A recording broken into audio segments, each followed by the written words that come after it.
dan Ibu, Om Swastiastu. Selamat pagi. Jadi Bapak dan Ibu guru Desa Kepayangan yang saya hormati, pada kesempatan hari ini saya ingin berbagi sedikit informasi kepada Bapak dan Ibu mengenai pelatihan Guru Pelindung Anak Kabupaten Tabanan 2024 dengan tema meningkatkan peran guru satuan pendidikan dasar. Kita tingkatkan kewaspadaan terhadap kekerasan seksual dan bullying pada anak. Saya akan langsung saja. Sebelum kita mengenal masalah perlindungan anak, hal yang pertama yang harus kita tahu adalah apa yang harus kita pahami untuk perlindungan anak, tentang perlindungan anak. Jadi ada 4 pokok yang harus kita pahami mengenai perlindungan anak. Yang pertama ada sejarah perlindungan anak di Indonesia. Yang kedua, emosi anak. Yang ketiga, fakta kekerasan pada anak di Indonesia. Dan yang terakhir adalah jenis kekerasan yang umum terjadi pada anak. Saya ingin mengajak Bapak dan Ibu guru untuk bernyanyi bersama-sama sebagai SDG supaya kita semangat menerima materi hari ini. Di sini teman, di sana teman, di mana-mana semua teman. Lanjut, jadi untuk materi pertama adalah sejarah perlindungan anak di Indonesia. Sejarah perlindungan anak itu dimulai dengan disahkannya KHA atau Konvensi Hak Anak yang dilakukan dan disahkan oleh PBB. Maka Indonesia pun meratifikasi Konvensi Hak Anak tahun 1990 ke dalam Kepres nomor 36 tahun 1990.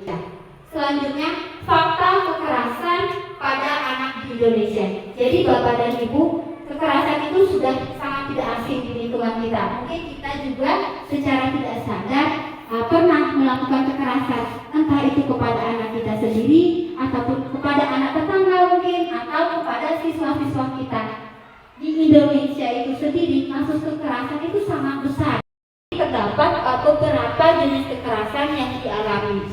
Yang pertama ada kekerasan psikis, kemudian ada kekerasan seksual, ada kekerasan eksploitasi, ada trafficking dan penelantaran. Masuk pada poin utamanya, apa sih kekerasan pada anak itu? Jadi kekerasan pada anak adalah tindakan yang sengaja dilakukan yang mengakibatkan penderitaan baik secara fisik maupun secara emosional. Kita masuk selanjutnya pada materi emosi pada anak. Jadi, emosi ini didefinisikan sebagai respon kita terhadap berbagai hal atau peristiwa yang terjadi di sekitar kita, baik hal-hal penting, menyenangkan, ataupun berbahaya. Selanjutnya, jenis-jenis kekerasan yang umum terjadi pada anak. Ada beberapa macam kekerasan yang umum terjadi. Yang pertama kekerasan fisik, yang kedua kekerasan emosional, yang ketiga penelantaran anak, dan yang terakhir adalah kekerasan seksual pada anak. Yang pertama adalah kekerasan fisik. Nah, mungkin kalau kekerasan fisik ini Bapak dan Ibu sudah tidak asing ya. Jadi validasi emosional ini adalah mendengarkan, mengakui, dan menerima perasaan anak meskipun itu adalah perasaan yang negatif. Bentuk kekerasan pada anak baik menggunakan kata-kata atau dengan sikap yang melukai perasaan anak. 1, 2, 3, ya.